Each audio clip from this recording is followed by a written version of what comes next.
up, Anton, David? What's his seat set up high?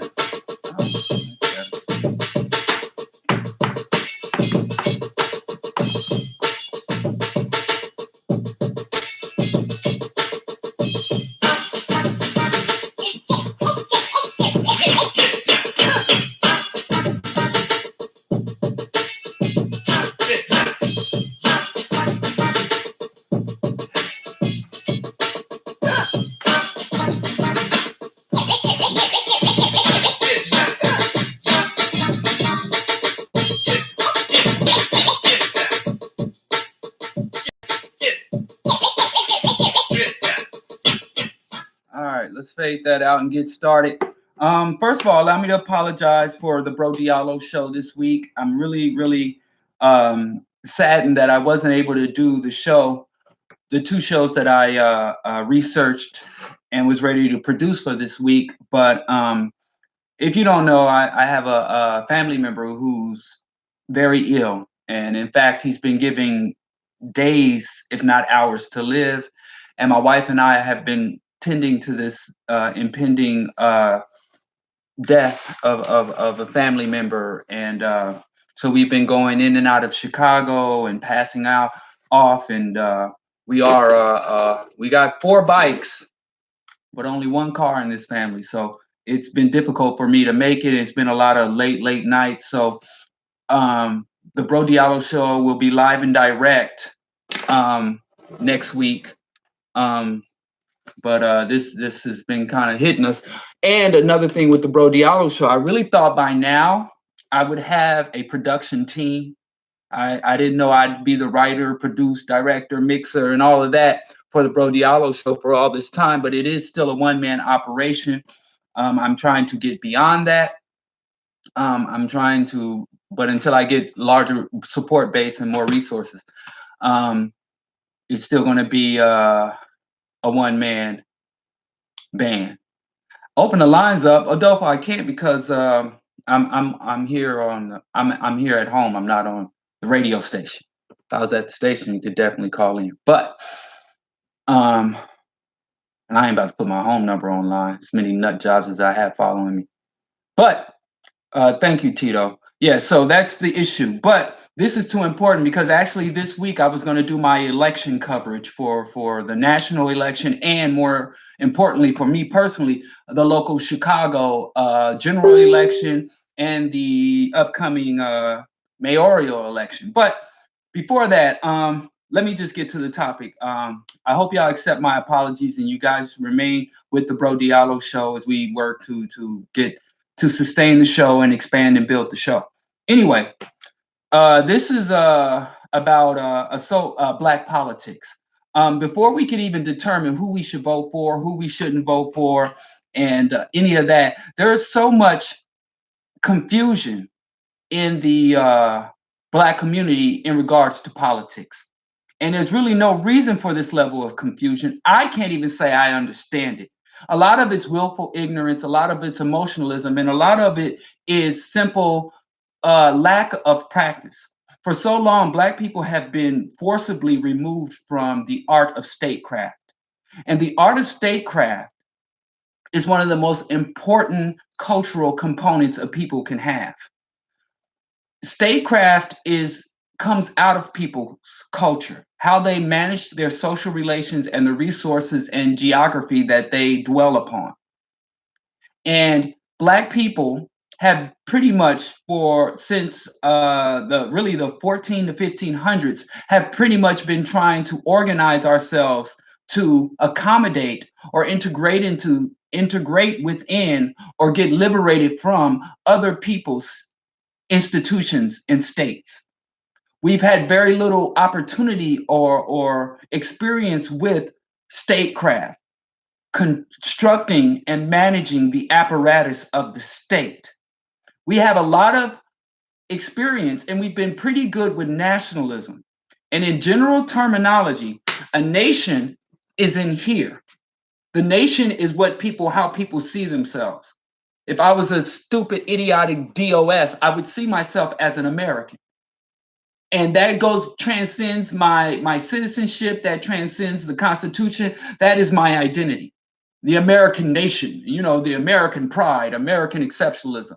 Whereas the state is the sewage system, the rail system, the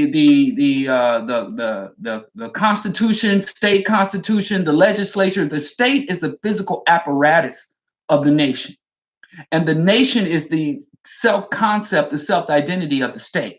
And you can have, that's why I can be in the state, in the United States, but nationally, my nationality is Pan African, where my value systems, my outlook, my identity, and my agenda goes well beyond the United States. And I have loyalties that well transcend.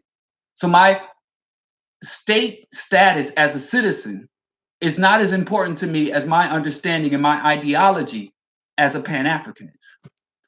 So there are a lot of concepts that we don't understand, but even going beyond these concepts, just basic civics, basically understanding the structure of the state that governs us, or understanding how do we govern ourselves. So I just want to talk, because I'm gonna have to do 3 parts to this series. Because generally when Black people talk about voting, we were like, who you vote for, who we voting against, and what we gonna get after we vote. If we vote for you, what we gonna get if we vote for that. When politics, again, transcends that. That is a key component to politics, but it transcends that. So the first thing I want to say, and I had to write some of this down. And I might, after I've written this and the other pages, the other notes I have for part 2 and maybe part 3, I'm probably just gonna post the article. Here's the issue with the vote, don't vote, I'm an American, or the government does nothing for us. Both sides of that pendulum of Black political thought, voting or don't vote, to hell with the system, or we got to get what's ours from the system. Both sides of that thought process has entrenched reactionary forces. There are entrenched reactionary ideas who think that voting is an obligation we not only owe the state, but an obligation we owe our ancestors. Just today, Oprah was talking about voting because people died for us to vote. First of all, nobody died for the vote. And anyone who died simply for the vote is not really worth our recognition. They shouldn't be allowed into the ancestral realm. That's a dead person, not an ancestor. And again, if you're going to evoke the concept of ancestors, remember, in African tradition, simply dying did not make you an ancestor. Dying is not what made you an ancestor. How you lived is what made you an ancestor. The people who were recognized as ancestors and worshiped as ancestors and called upon as ancestors is not because they were dead, but because of what they represented when they lived. So if you had a relative or a person from your community, your nation, your tribe that was a great warrior, and they set an example for a great warrior in life, when you're struggling, you will call on that ancestor spirit. You will call on that ancestors to look over you, not because they're dead, but because of how they lived. So if Oprah Winfrey wants to talk about our ancestors, if an ancestor died for no other reason than to vote, then they're not really an ancestor. They're just a dead person. Ancestors died to liberate our people, to empower our people, to secure our people. And some of our ancestors saw the vote as a tool and a tactic for empowerment, for liberation, for securing justice, to petition the state, to manipulate the state, to negotiate with the state. So Oprah Winfrey, if she was honest, she would have said, our ancestors died for our liberation. But if Oprah Winfrey stated our ancestors died for our liberation, then she would be indicting herself. Because if I lie and say our ancestors died to vote, then me voting is a fulfillment of my obligation. All I got to do is vote every 2 years. Boom, I done my vote, and my ancestors died for me to vote. I voted, so I fulfilled my obligation, not just to my ancestors, but to my descendants. So that's why they tell that goddamn lie about people dying for us to vote. Now, if Oprah Winfrey said our ancestors died for us to vote and I voted, so I'm a good Black person. But if Oprah Winfrey said and was honest, our ancestors died for our empowerment. Our ancestors died because they stood in opposition to the systems and institutions of oppression, slavery, and white domination. Then she would be exposing herself as someone who has the resources but not the will. Someone who has the resources but lacks the will to put those resources up to carry on for her ancestors. So that's why she tell that lie for. No one died to vote. No one that we should recognize. And if you read Black history, you will see that if you went to a Black person, it says, "What are you fighting for?" And they say, "Well, I'm fighting for the right to vote." They would follow that up with, because we represented a majority in this district, but the local governing board, the local administrators, the local leaders do not represent us. They do not serve our interests. We are an agricultural community and there is no support for agriculture. The government will not build roads or access roads for us to get our stuff to market. The government will not mandate that our suppliers fulfill their contracts, so we can't go to court to redress a breach of contract. So the reason why we're voting is to get a representative in power that will use the government's considerable power to speak to our specific interest. It's much bigger than just voting and going home. So Oprah Winfrey, on one side, back to the core point. I'm sorry I go down these rabbit holes, but I try to make my way back. There's one entrenched side that said people die for us to vote. It's our obligation to vote. If we vote, we're unresponsible. If we vote, we don't have a right to complain. If we don't vote, then we just are unworthy of any stance, respect, or even self-respect. That's one reactionary, emotionally entrenched. But the other mirror image of that reactionary, emotionally entrenched, and let's say Oprah represents that side, but let's say the other side. They say don't vote. People that say, oh, voting validates the system. Or people who say, oh, you voting because you're ignorant. You voting because you hope that the Republicans or the Democrats, you vote because you're ignorant. You vote because you want the Democrats to liberate you. You vote, blah, blah, blah, blah. If you go look up politics, if you go look up vote, if you go look up the history of the US Constitution, your local state constitution, if you go look at the charter or the preamble of your state constitution, ain't nothing anywhere in US politics has it ever been promised that politics is about liberation. So if you're saying, hey, voting don't free us, then of course that's not what it's there to do. So let's determine what politics and voting is supposed to do, and determining if it does what it's supposed to do, as opposed to crying about it not doing something that it was never established to do and is irrelevant. So the anti-voting side, to me, I call that empty militancy. I'm unhappy about the world. I'm unhappy about my state in the world. I'm unhappy about the condition of my people, right? And so I want to do something. Now, there's another caveat saying, well, I'm willing to do something that's effective to change the condition, or I'm just willing to do something. Most people just want to do something. So they lash out, and that's the core of being reactionary. Even if you're justified in your anger, even if you're righteous in your anger, even if your anger is based on love of your blackness and respect for your ancestors, it can still be reactionary. Saying, I'm not voting. And I'm telling all other black people not to vote, because not voting, because the government ain't never done nothing for us. That's historically untrue. That's anti-analytical. That's a reactionary, empty gesture. It's not even a gesture, it's the non-gesture. So we've established our ancestors didn't die for us to vote, and the vote won't liberate us. And not voting and encouraging others not to vote is also an empty defiant act. It's a defiant act that does not impact the people you seek to defy. So it's not truly an act of defiance. It's what I call political tantrum. Politics does change things. Politics changes the material reality for Black people and other people. Sometimes directly targeting Black people, sometimes indirectly targeting Black people. But let me not get too far ahead of myself, because I know I'm gonna piss some people off. Because some of y'all is like, well, I don't vote and I don't eat pork. Take that, white man. Doesn't really impact the white man.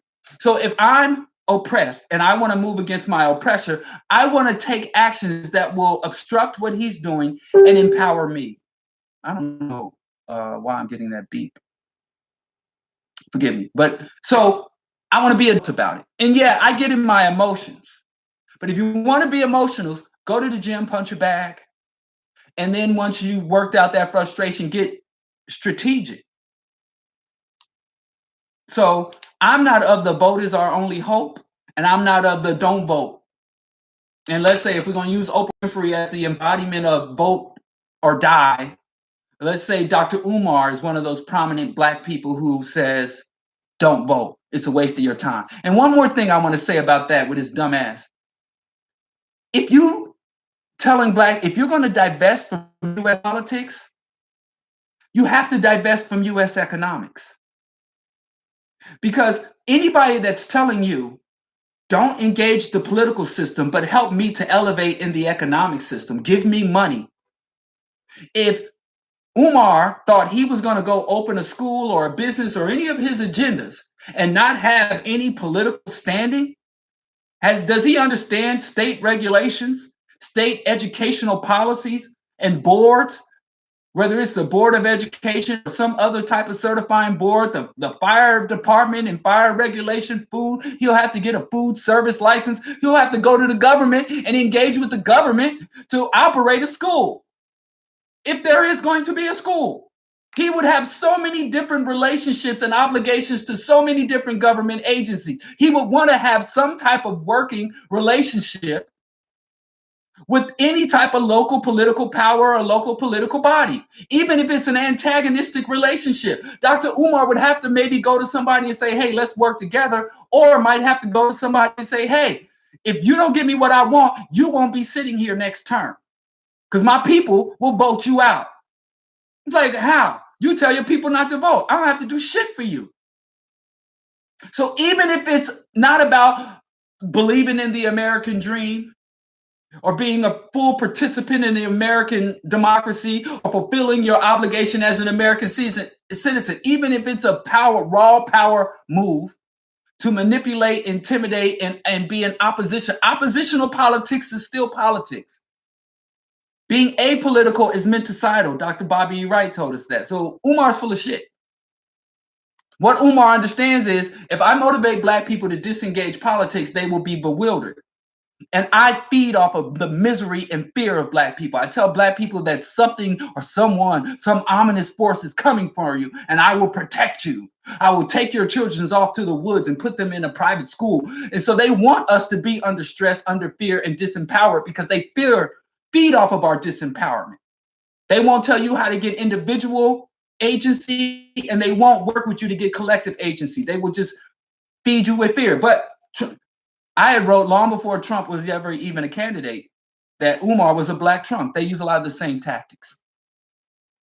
So again, vote is our only hope or disengage the vote. Both of those are reactionary positions that have no real historical validation.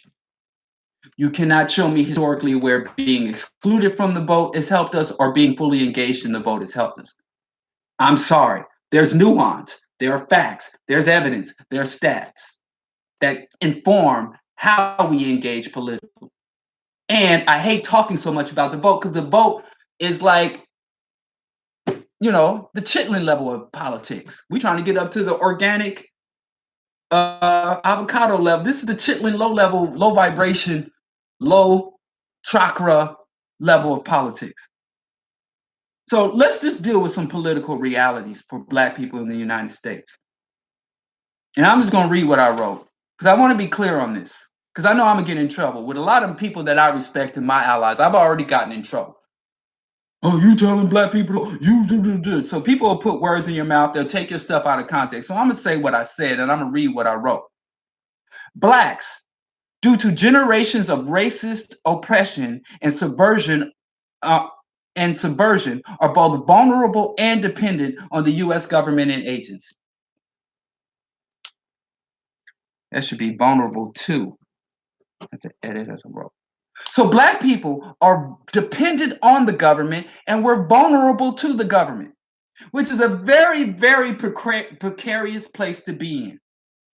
The reason we're vulnerable to and dependent on is not because Blacks are lazy, Blacks are stupid, Blacks don't believe. The only reason is because Black people have been under systematic white aggression, white violence, white subversion. But Black people have only engaged in transient and periodic resistance.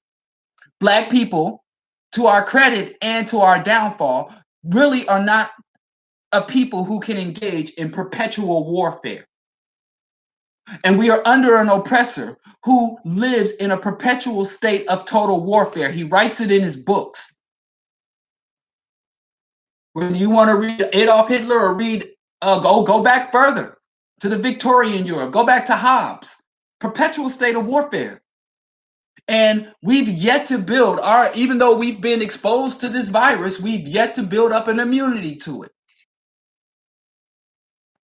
So, from the moment white people realized that scientific racism was utter bullshit, white people had told themselves that Africans were not intellectually or physically capable of competing with whites, that whites were our betters intellectually, physically, culturally.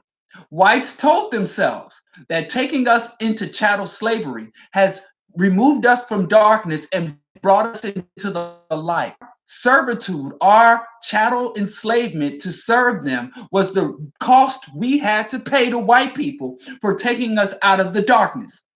Now, most whites had not been to Africa and had not seen the wealth and stability and grandeur of Africa. They only saw the naked, sick slaves brought from Africa. So those white people really believe that bullshit. Back then and now, white people are the most heavily indoctrinated population. So here comes the Civil War. Here comes the Emancipation Proclamation. Here comes ratification of the 13th, 14th, and 15th Amendment. And Black people were like, okay. And some white people really thought that Blacks were going to fail miserably. Some Black people really thought that after Blacks were free from the plantation with no money, no literacy, and no real land, with no opportunity, they really thought Black people were going to not only fail to be equal citizens in the United States, but we would come crawling back, begging the white man to let us slave for him again. Many scientists, psychologists really thought this was going to happen. And go and review the Reconstruction era. To their dismay and surprise, Africans increased our literacy. We secured resources. We out capitalist the capitalists. We out academic the academics. We out fought their soldiers. And they found out real quick, wait a minute, these primitive people are better than us. And the only thing we have that they don't is the capacity and the will to do unrelenting violence. And if you go read The Iceman's Inheritance, well, we didn't lose Reconstruction and go into the Black Codes and Jim Crow because white people outthought us, because they outworked us, they outsaved us, they outspent us. We went back into neo-slavery, Jim Crow, through wanton acts of relentless state and private violence. Say we can't outwork them, but we can beat them. And so our dependency, and I don't care if it's a lynching 100 years ago or the assassination of Fred Hampton 50 years ago or the systematic slaughter of the Ferguson activists right now today. They've always say whatever you build, we'll burn it to the ground. And Black people, from even Garvey, if you read Garvey, Garvey said, once we demonstrate to the white man that we are capable of governing our own communities, governing our own countries, setting up our own economic systems, setting up our own trade. Once we prove to the white man that we can be full participants in the world economy, what he called, once we demonstrate that we can build up and sustain men of big affairs, he said the black man of big affairs, then the white man will say, I don't have to treat you like a lesser human being because now I know you. But Garvey didn't understand because Garvey couldn't read. Garvey was writing the books that we're reading at the time. There was no John Henry Clark. You know, he didn't have access to the information we had. He didn't have access to the recorded history that we do now. So Garvey believed that once he's like, I'm going to set up the Black Star Steamship. I'm going to set up the Black Cross nurses to provide aid for my community. I'm going to set up the African legions for civil and national defense. And they framed Garvey. They murdered Garvey Ike. They poisoned Carlos Cooks, who took over after Garvey. So if you understand the history of Black people, not only have we done everything we're supposed to do, everything the white man said that he requires of us. It used to be like the white man is telling us now, oh, if blacks work hard, the Mexicans come here, the Africans come here, black people come from the Caribbean, black people come from Asia, and all over the world, and they make it. What's wrong with you blacks? They used to tell white people coming from Europe, oh, you don't know how to integrate. If you want to know how to get along in America, watch the blacks. They used to tell the Italians and the Jews and the Irish and the Polish, hey, look at the blacks. They're here. They know their place. They know how to go along. They're good working. They're moral, upstanding people. And you people come from Central and Eastern Europe and act like vagabonds. They run this hustle. We used to be the model minorities. But I digress. So this dependency and vulnerability go hand in hand, and it's systematic. It's systematic. And the reason why we failed this, because as John Henry Clark said, black people will out-pope the Pope, and we will out-Muhammad Muhammad.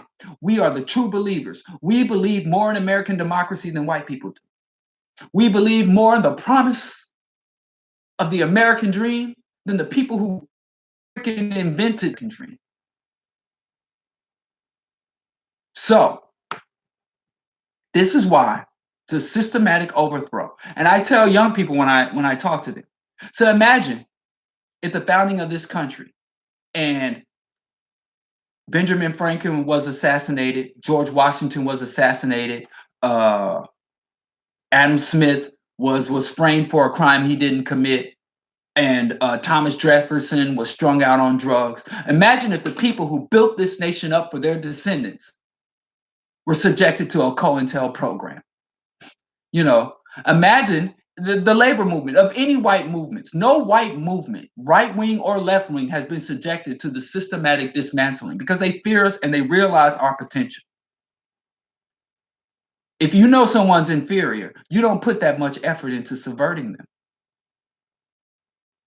So again, I can't state, and I know this is an unpleasant reality, and I don't say this to disparage black people because I understand how we got here. Dr. John Henry Clark said, when you look at the best quality of a people, on the flip side of that, you'll see their worst liability. Black people we're civil. We're civilized people. We are a xenophilic people. We are not a perpetual warfare people. And that's all good, but that makes us very vulnerable to Urugu.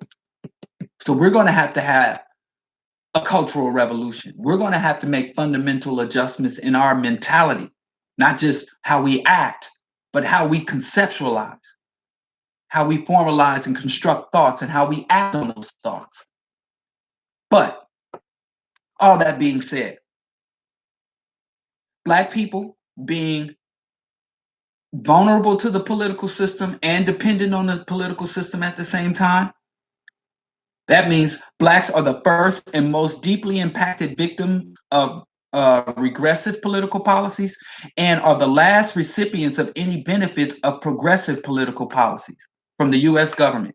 And that goes from Jim Crow to universal suffrage to the New Deal to the Great Society reforms to the war on drugs to welfare reform. We are, there's a lot of times if you look at certain demographics, the Jewish community, certain like the Hmong or the Korean community, or Jewish, I should say Zionist Jews, especially the anti-Castro Cubans, their lot and their standing doesn't change regardless of who's in office. They are essentially immune. They have what they call a niche, a political economic niche in the overall political system. That it doesn't matter if it's an Obama or a Trump in office, their views will be carried forward without much disruption. But Black people, part of it's just hysteria, but another part of it is astute. We understand. We have a visceral understanding that a bunch of white men can get into can go to the Senate floor and blow our shit up, fuck us up for generations. And so understanding that,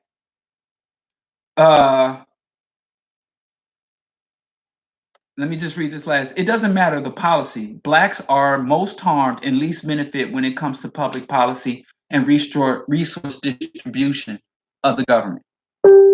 So these are just basic political realities. We are dependent on the government.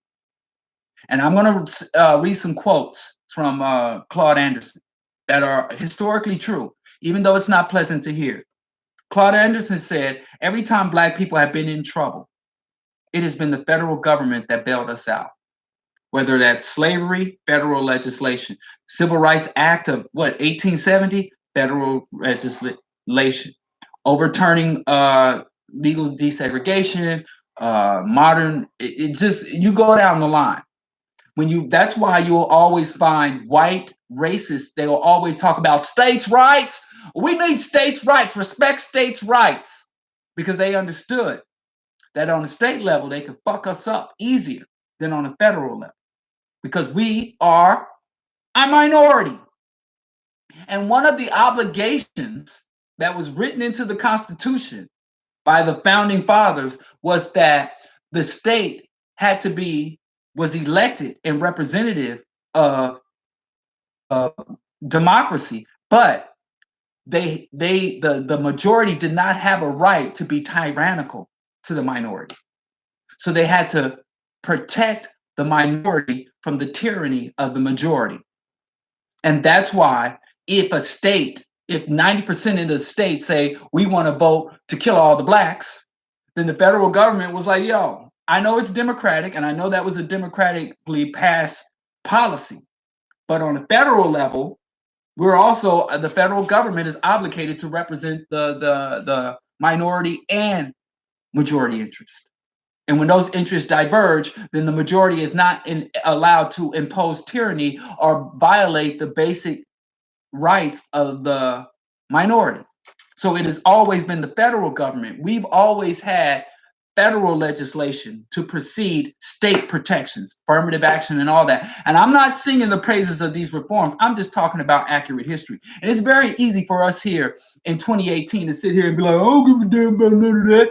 But there was a time when our Black folks, where it was fully legal and appropriate and was considered a cultural rite of passage to rape a Black woman. And if that Black woman called the police, then she could get her son, brothers, cousin, husband lynched. So you got to put everything in the proper historical context. Don't disrespect the true ancestors. Just like don't give ancestor status to dead people who ain't really true ancestors. But as Claude Anderson said, that every time Black people have been in trouble, it's been the federal government that bailed us out, if we got bailed out. A lot of times we were in trouble and didn't get bailed out. But again, remember, I said that dependency, here comes the vulnerability. It's also the federal government that has imposed several regressive anti-Black policies. But just as they imposed them, they've also been there to reform them or lift them. This is what makes it so hard. This is why you have that deep divide. Black people, we got to vote for freedom, because some Black people only want to focus on, look what the government did for us. And other Black people only want to focus on, look what the government did against us, instead of taking a step back and looking at the whole shit holistically. But again, Claude Anderson also said, The government is the #1 employer of educated and skilled Black professionals. The government is the #1 employer of skilled Black professionals. So you're like, I don't want nothing to do with the government, but you want to get your child educated. You want your child to have a degree. You want your child to be STEM. And if your child has all that, more likely than not, a privately owned or even publicly traded multinational corporation is much less likely to hire your skilled little love bucket than the federal government. And the final Claude Anderson quote I want to share is white racist conservatives say they want to shrink government. When they say that, when white racist conservatives say they want to shrink government, they are talking about unemploying and underemploying. Quotes from him. Now, again, this is complex shit, but it's not too complex if we're not intellectually lazy. You have to be willing to accept facts, even if those facts are at odds with your personal self-identity or what you want to believe about Black people and where we are. Blacks have a long, complex history with U.S. political system. We fought against it. We've been manipulated by it, and we've won concessions from it, and we've allied with it. We can't be intellectually lazy in this understanding. Laziness is saying voting is our only option, or voting doesn't change anything. Both of these are false statements. So, understanding that, look at Flint. Flint in the media is an environmental crisis. Oh my God, Flint, lead is still in the water in Flint. It's an Flint is not an environmental crisis. The resources and the technology exist right now to confront issues.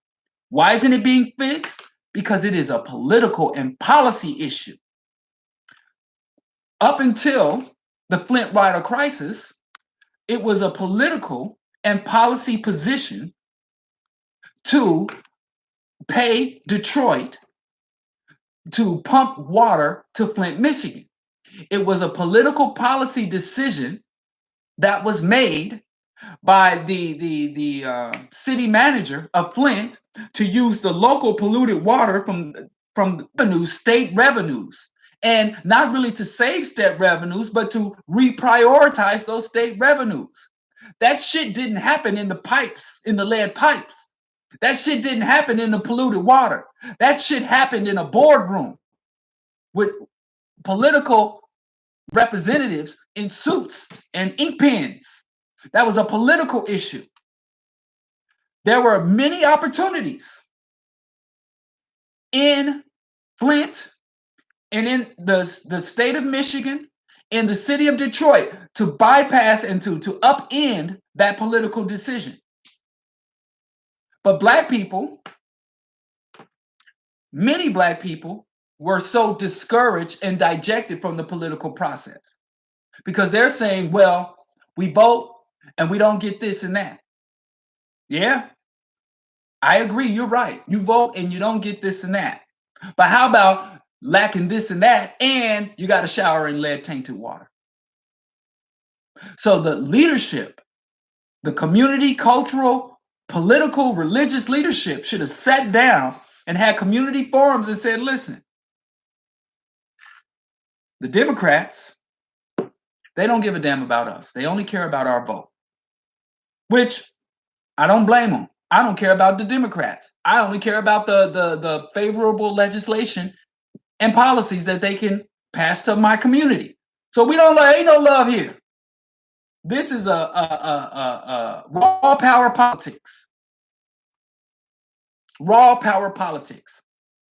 But what we found is more and more Black people are awakening to the ineffectiveness of the Democratic Party to bring us personal, individual, and group prosperity. So many of us, the worst among us, say, well, I'm going Republican. But the more sane among us say, well, I'm not going Republican. I'm just going to stop voting. And you have some districts Like the last time there was a ballot initiative here, last time there was an election here in Chicago, less than 30%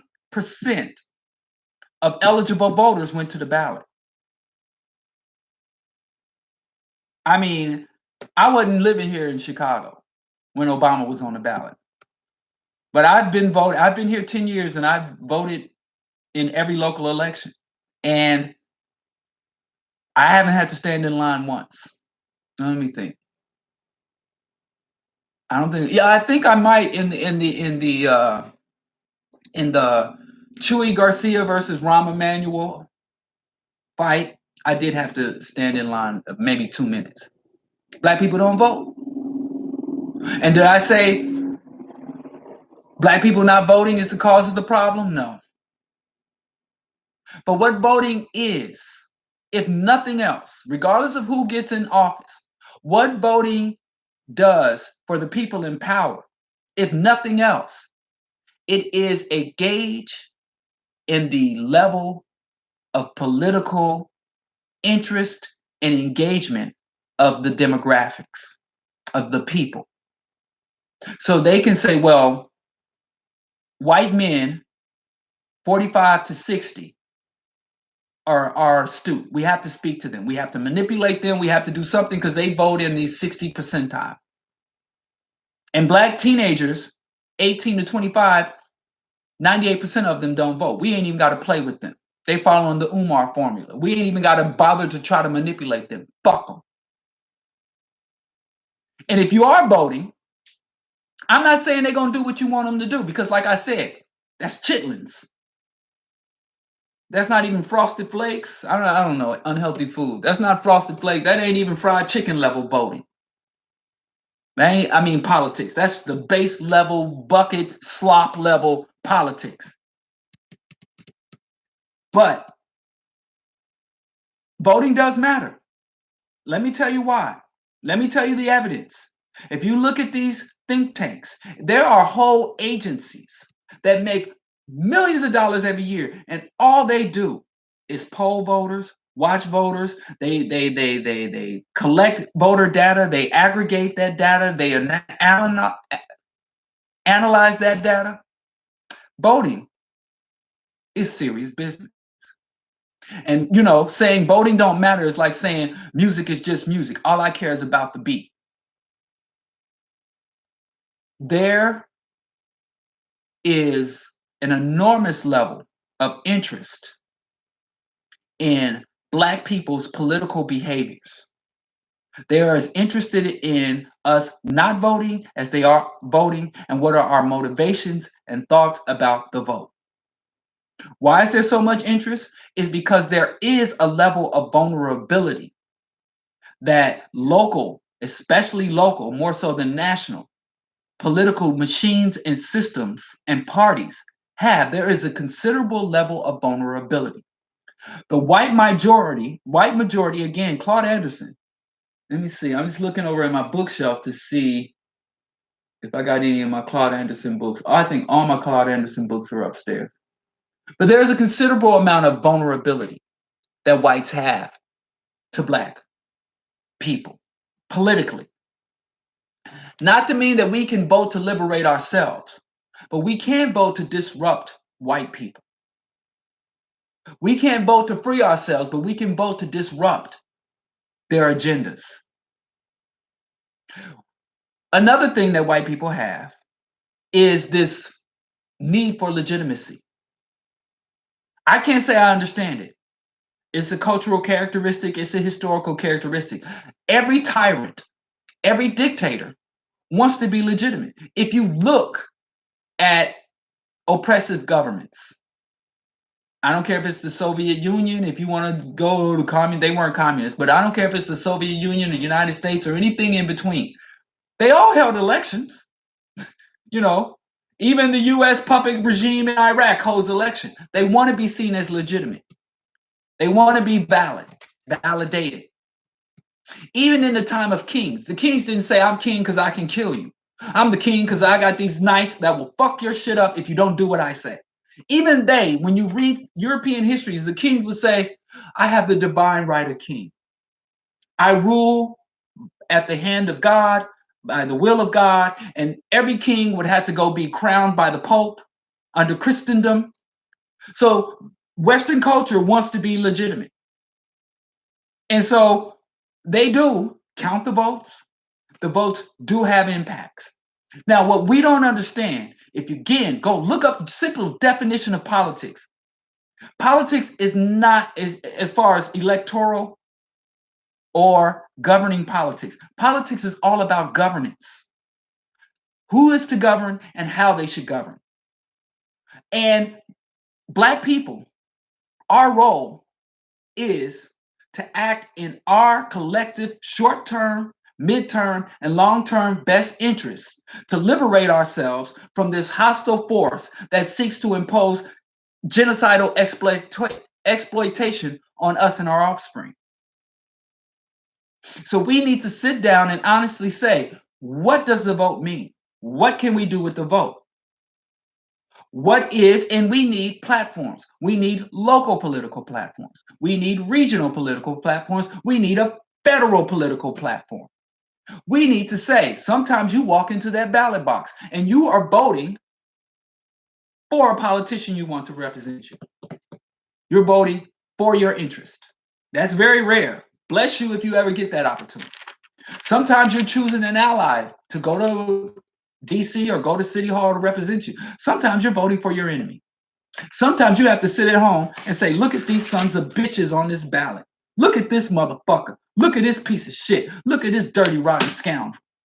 And you have to say, which one of these pieces of shit, motherfucker, sons of bitches, would I think I can best mobilize my community to fight against?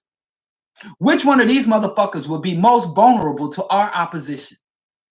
Which one of them will be more secure against our opposition? And for every politician that is on the ballot, the Black community should have already went to their campaign managers, sent them a letter, or showed up in their office and say, this is what we demand, and this is what we have to give. Here are the benefits of working with us. Here are the consequences of going against us. And we don't give a fuck what party or none of that bullshit. And we should go to every party.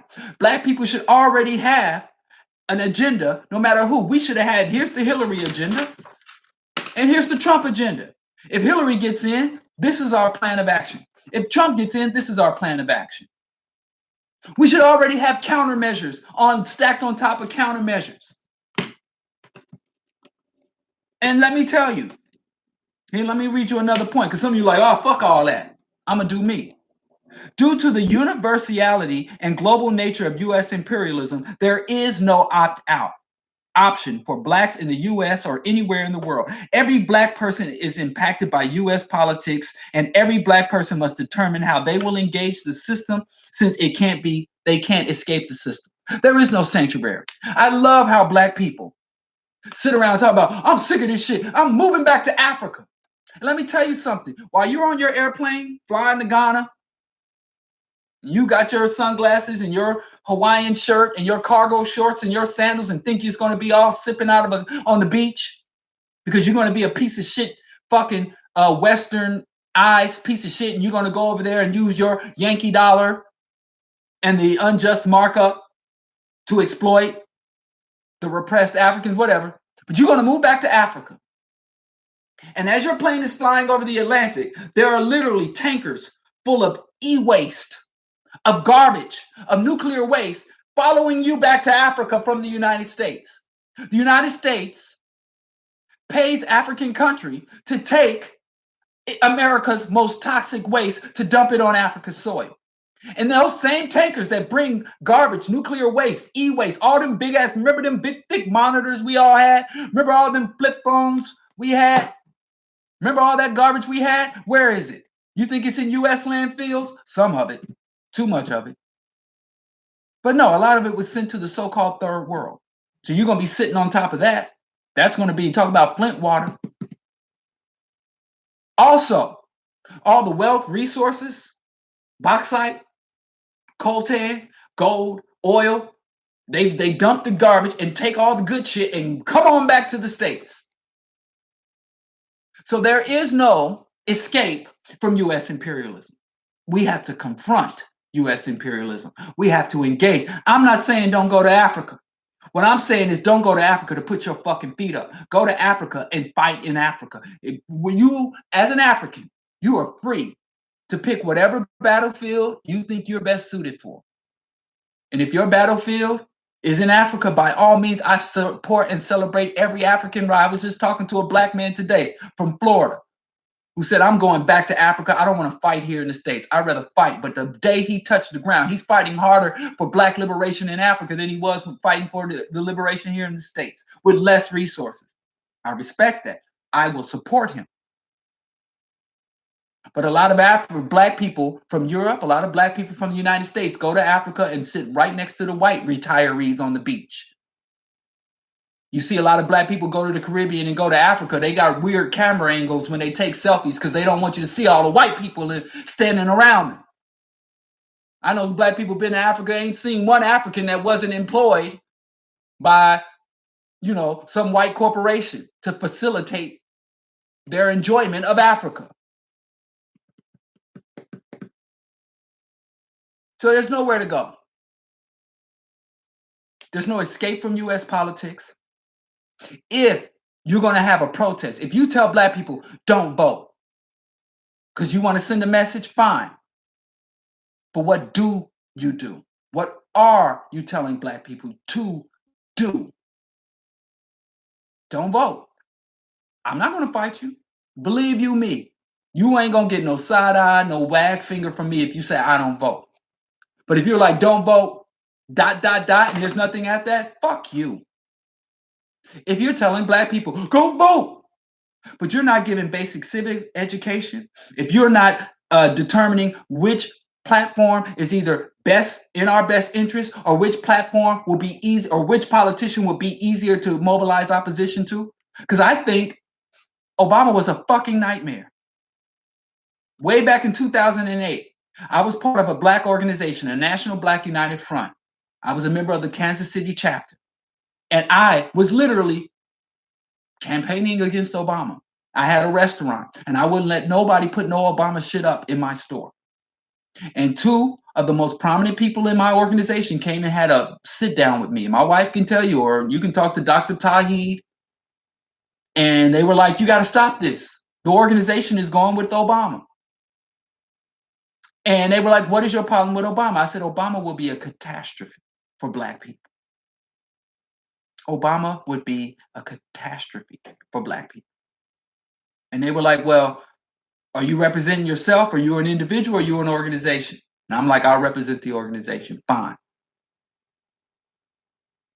So that's politics. And we got to grow up. It can't be sunshine every day. And sometimes we have to do exercise what Kwame Ture said, organizational discipline. Now, my position is I was speculating.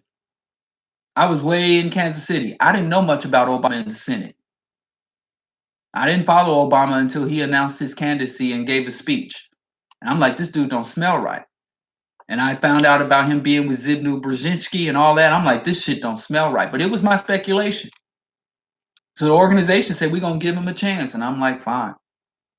I ain't the only one that did that. I'm going to have to call names because I'm ashamed of it too. But I think I'm more than made up for it. But then his second term, I'm like, I'll leave the organization before I endorse this motherfucker. Not that I endorsed him the first time, but I'm like, for real, hands off, mask off. And I'm like, now we got evidence. Now it ain't about speculation or believing he'll do right or hoping he'll do right or not knowing if he'll do wrong. Now we got concrete evidence that Obama's not for the people. And that was that.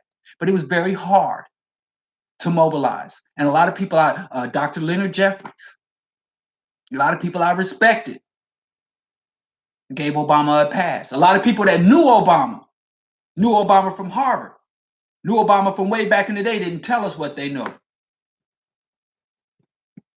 But it's all good. I understand it. But if Obama, the nightmare that was Obama, but black people love Obama. So it's hard to mobilize. So Obama getting into office was bad for black people because we believed things that weren't true. But then So a Trump, where we got 90% of our community that's like, we against this motherfucker, where is the structured opposition?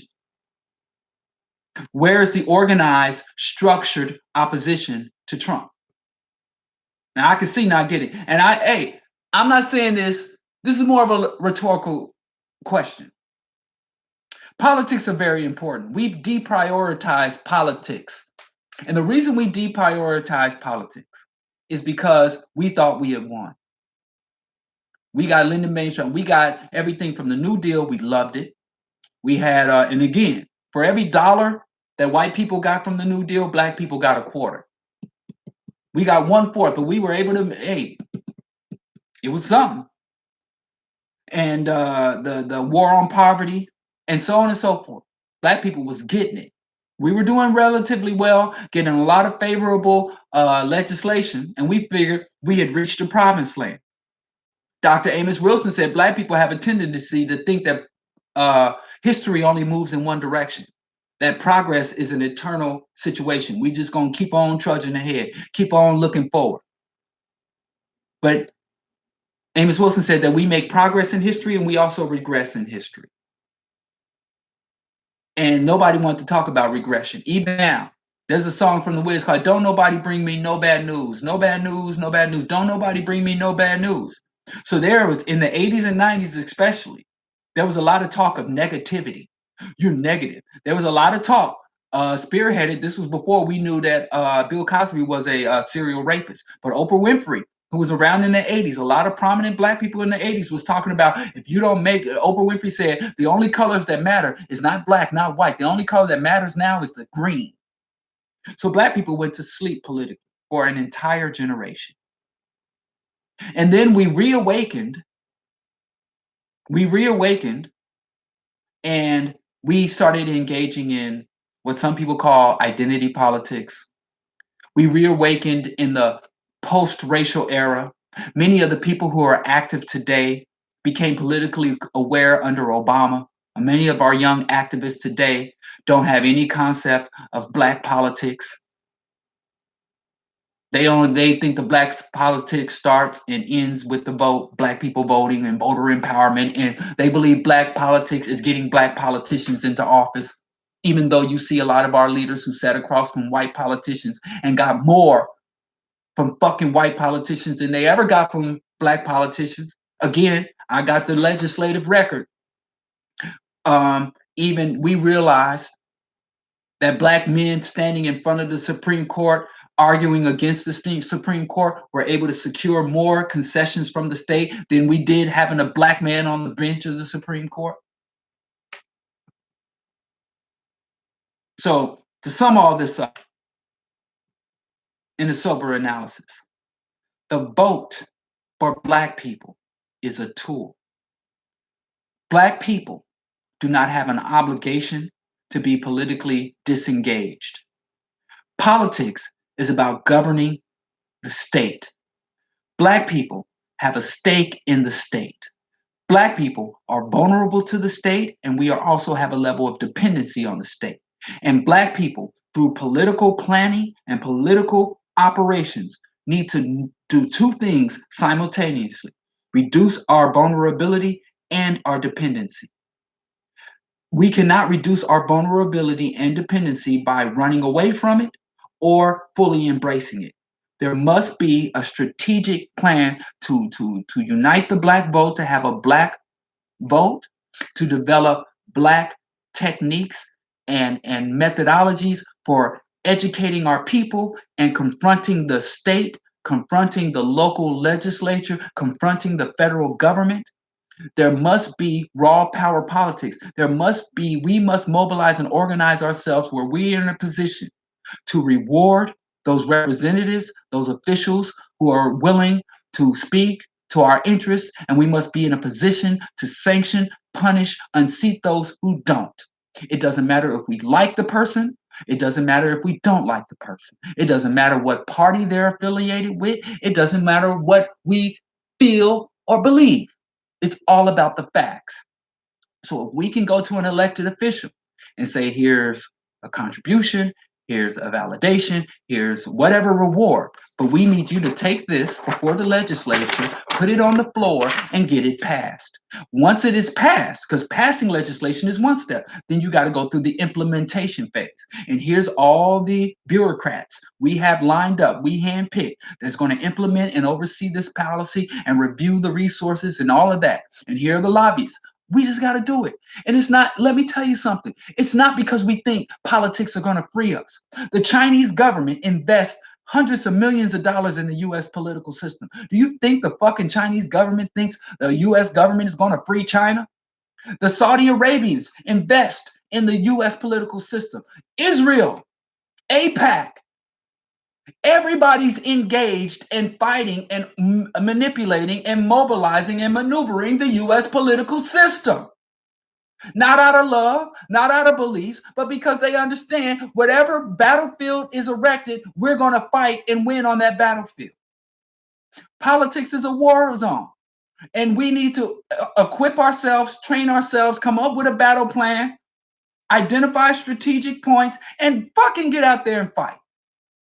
Through voting, through lobbying, through implementation of policies, through subversion of policy, through retraction of policies, through offering legitimacy or endorsement to some candidates or parties, offering condemnation of other parties. Whatever it takes. By what? All means necessary. Fuck the ballot or the bullet. It's the ballot and the bullet and everything else. I don't really understand why we, who have a very long history of intelligently, Black people, believe it or not, have been a lot more intelligent than the white masses in terms of voting. Black people are more likely to identify and vote our interest than white people. White people are more likely to vote against their economic and social interests than Black people. Why doesn't that translate into benefits? Because we stop at fucking voting. Because we vote and go home. If voting was just the beginning, end, and all of politics, we'd fucking be in good shape. And people like to condemn the Black community, say, oh, Black people married to the Democratic Party. How the fuck we condemn Black people for being Democrats? Do you know the history? Black people used to be Republicans. Garvey, he wasn't a citizen, but Garvey, most of the people who joined the UNIA, most of the Black citizens who joined Garvey's group, they were Republicans. Most of the politicians that Garvey saw as favorable to his agenda, Republicans. Martin Luther King's father was a Republican. Republican Black people, from the emancipation, from the moment we were given political standing, up until the New Deal reforms under the FDR administration during the early part of the World War II, saw that the Democrats were a more viable party that we could get into and get more to happen. Because the Republicans told us for about 70 years, we freed you niggas from the plantation. Go home. Don't ask us for shit else. And Black people, being the loyal people that we are, being the humane people that we are, we're like, listen,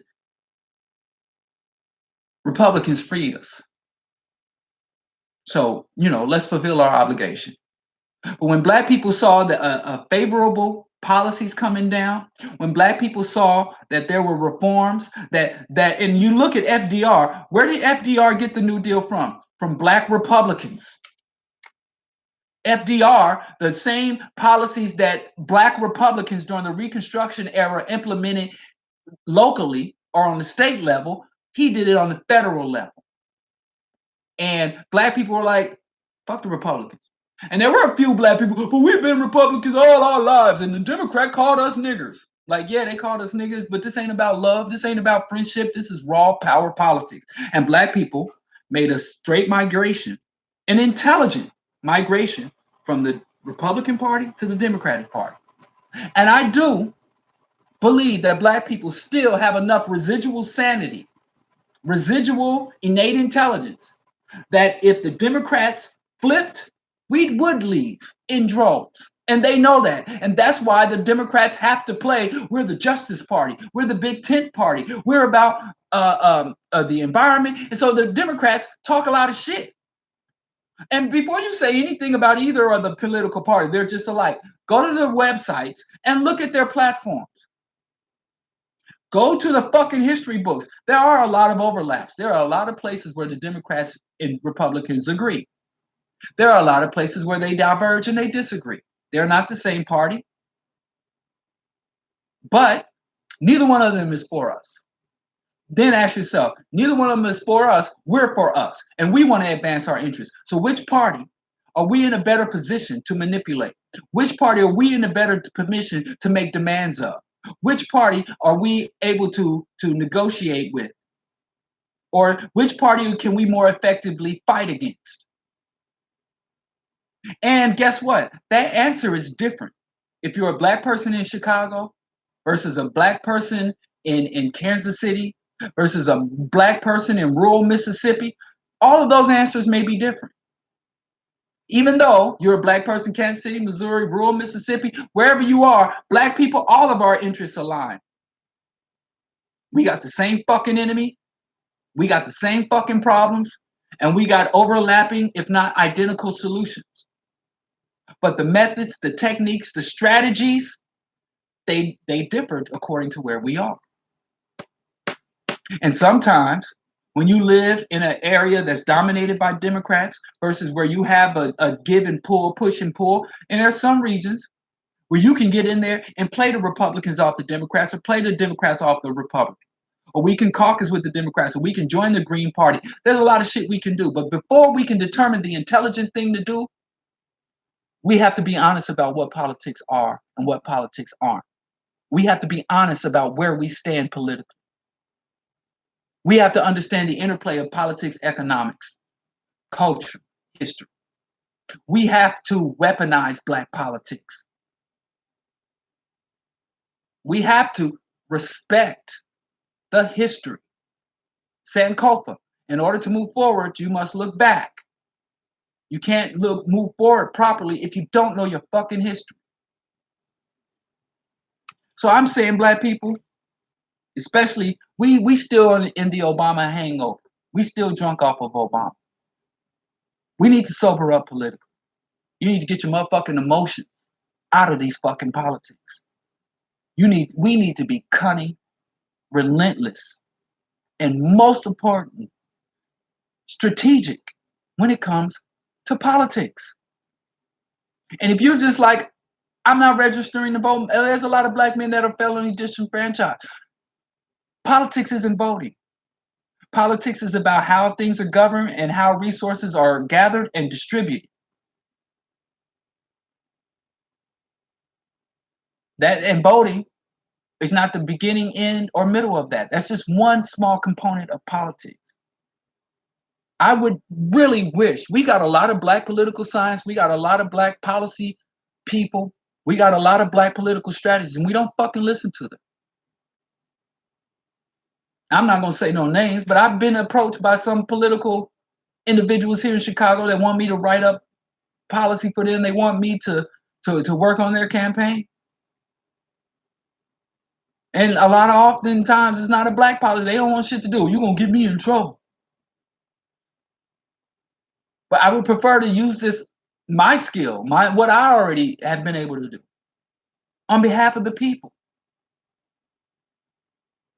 You know, but we got to stop with this collapse at the feet of the system or run away from it. There's other options. We can create options that don't currently exist. You know, this is warfare. Politics is one of many battlefields. We have to fight on the academic field. We have to fight in the streets. We have to fight in the political arena. There's no reason why we don't have think tanks that do nothing but review legislation, but do nothing but monitor the Republican, Democratic, Green, Libertarian. Hell, there's a revolutionary communist party. Half the fucking politicians on the ballot right now in this upcoming ballot Tuesday, they're running unopposed. Or they're running against some independent or libertarian asshole who doesn't stand a fucking chance. We could have put up real opposition to every single one of them motherfuckers. Every year there's what, like 60 judges. You can fucking unseat every fucking half the what, no, 1/3 of the judges that are sending y'all people to jail. You can go vote all of them out of office today.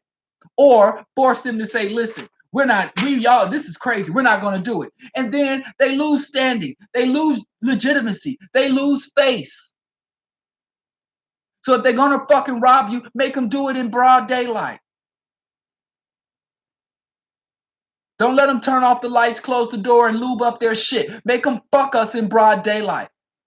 And then you can go to black people and say, see, they don't support us. We put together this block vote. We had the vote. We had the policy. We had the platform. We put it all. We did everything they told us we supposed to do, and they fucked us.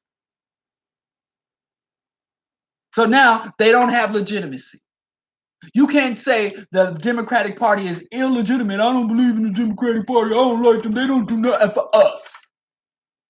Prove it. Demonstrate it to the community. Because they got black folks on lock. They got black folks on lock. I've been voting green. I'm a registered independent. I've been voting for every green. Like now, I'm gonna for the Router Reclamation District. If black people went and put their about what 4 to 5 Green Party candidates on the ballot, you can go use. If you really want to say fuck you to the Democrats, y'all been fucking us over. Don't do it by not voting. Go there and put the Green Party candidates on the Reclamation District. I guarantee you. There will be a community forum of the Democratic leadership asking us, what can we do? Oh my God, what the fuck is going on? You know, sometimes just, if nothing else, rattle the fucking cage. You know, and I hate talking about this because US politics is just a thing. It's something we do. Our real job, I care more about Pan-African politics. Now, if there's an issue on the ballot, one governor says, I'm going to implement the death penalty. One governor says, I'm going to put a moratorium or end the death penalty in this state. Then vote for the anti-death penalty, motherfucker, because that's the motherfucker that is going to stop your cousins and all of our people from getting unjustly sent to death row. And that might be the only thing you agree with that motherfucker on. He's not going to free us. Fine, we can work on everything else that he's not going to do. We can do that on our own. Sometimes it's just that. You know, and you ain't got to feel guilty. I don't know why people think that once you voted, everything else you can do in terms of black liberation gets null and void. It doesn't make sense to me. So don't vote and go to sleep. Don't run away from voting and believe you're awake.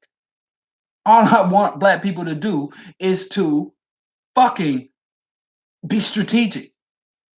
Fucking define your interest and fight like hell using whatever means at your disposal to identify and advance your interest. You know, I can't believe in 2018 we're having this do we vote, not vote argument. What the fuck?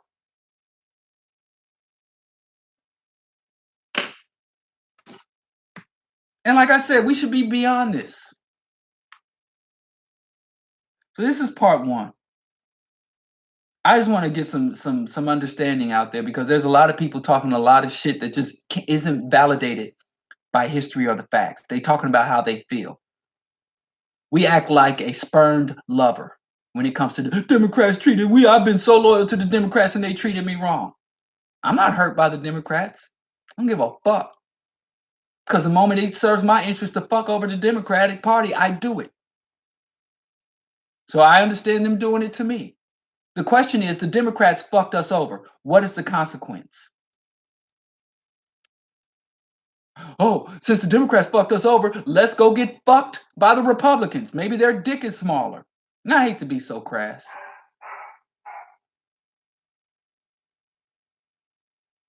So that's reactionary. Let's sit down. Damn, the Democrats fucked us over. The Democrats depend on us.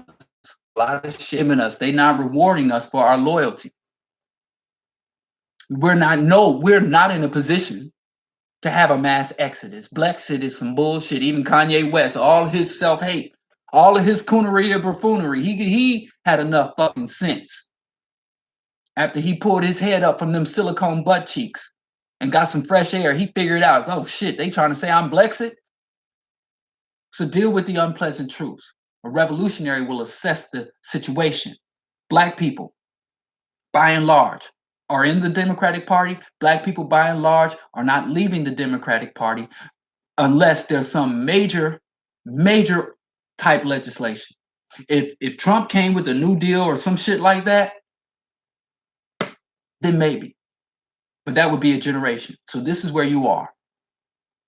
I didn't make this shit. I was born into it. So how do we intelligently organize and mobilize? How do we work within our people? Sometimes we got to work against our people's beliefs. We got to work against our people's feelings in order to satisfy their interest, because our community has been so indoctrinated and manipulated. We can counter indoctrination. We can come up with our own propaganda strategy.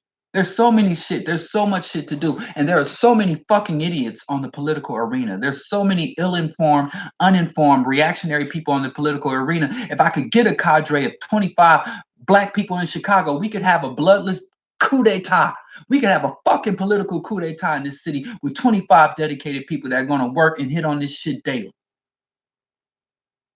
But all I ever find in this city are either hoes for the Democrats or people that want to have this empty mill. I don't fuck with bro. I don't vote. The fuck? And them same people that don't vote want to go downtown. You know how many times I've had to go down fucking town just now?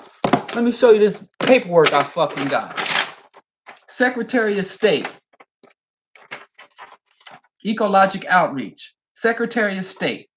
This is the fucking annual report I have to submit to the state so that I can continue to operate our organic farm, so I can get the resources, because we're working on bringing we want to work on an agenda to bring federal subsidies to urban farmers. So all that billions of dollars we send off to the federal government that's going to Iowa, that's going to Dakota, that's going to white farmers who hate black people, we're going to bring some of that to the hood. And I got to fill out this document and send it to Jesse White, Secretary of State, so I can conduct my fucking business. You want to talk about, fuck politics. Here's my my Chicago Library card. That's very important to me. Shout out to the Chicago Library. Here's my SaniServe license that allows me to operate.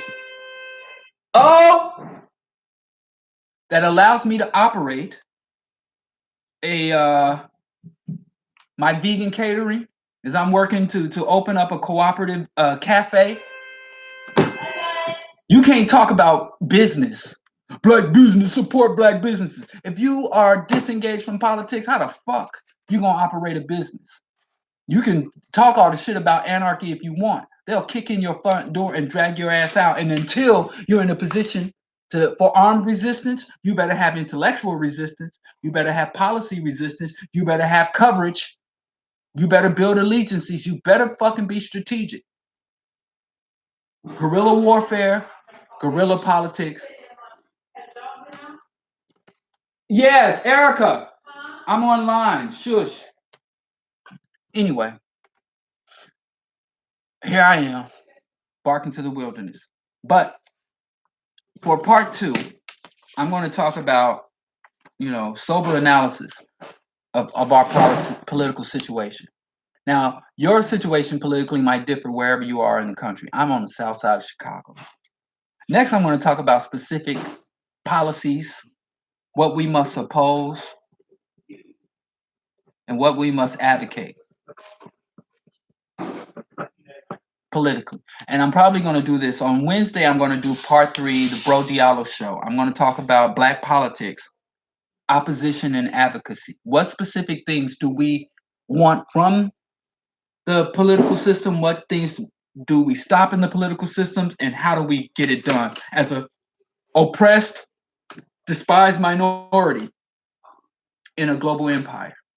There are things that can be done. And again, I'm gonna go to the historical record. And most of the times, the level of power we have in the larger system is predicated on the level of internal organization we can develop. So always keep that in mind. Our internal level of organization is directly proportional to our external level of cooperation and organization. What the hell? So that's what I'm going to talk about. So that's just a minor preview. And all that being said, let me send a shout out in my deep. I've already apologized, but let me apologize one more time. I'm sorry about this week, losing this week. And I hope this is some level of compensation for missing out the Diallo show. I will be live next week in Wednesday. Please, if you're watching on Facebook or YouTube, please go to my YouTube page and subscribe. If I can build up my subscriber, that will give me more of a reach and some other opportunities to generate revenues. If you can, please share this with your friends, enemies, allies, and loved ones. Let's get the word out. Let's continue the discussion. Oh, let me see. Bring it here. That's nice. Wow. Huge. My son just got a new skateboard for his birthday. Wow. Say thanks, Aunt Kathy. Thanks. This is nice. I might have to take this from you. I might have to strong Mama arm. wants it, but I'm thinking of trading it. Are you gonna go ride it But now? yeah, Go I want ahead. No, man, you can't trade a gift. Yeah, Anyway, you don't take. Anyway, about to eat dinner or go get some dinner. I think we're getting dishes. Oh, okay, whatever. That's pizza. I'm doing my thing, man. Anyway, what was I saying? Please share the show. Please subscribe on YouTube. Please, if you can't become a Patreon supporter, please forgive me for the lack of shows and website. Like I said, this is a one-man band, and I'm looking to expand. But it's not easy work, but I think it's valuable work, and I will continue to do the work as long as I'm capable and I see that it's filling a void for the work. And that's Bro Diallo. I will see y'all Monday. Monday we're gonna have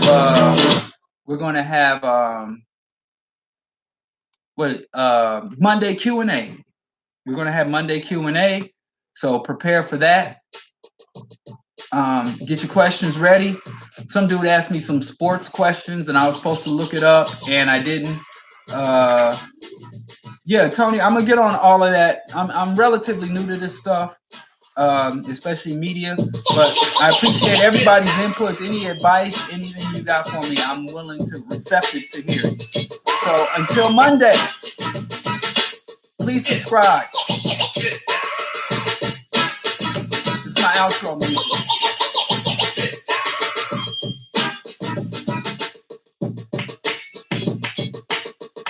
Now see, I'm about to go ride that skateboard. See how test it out for my son. Thank you, Carl.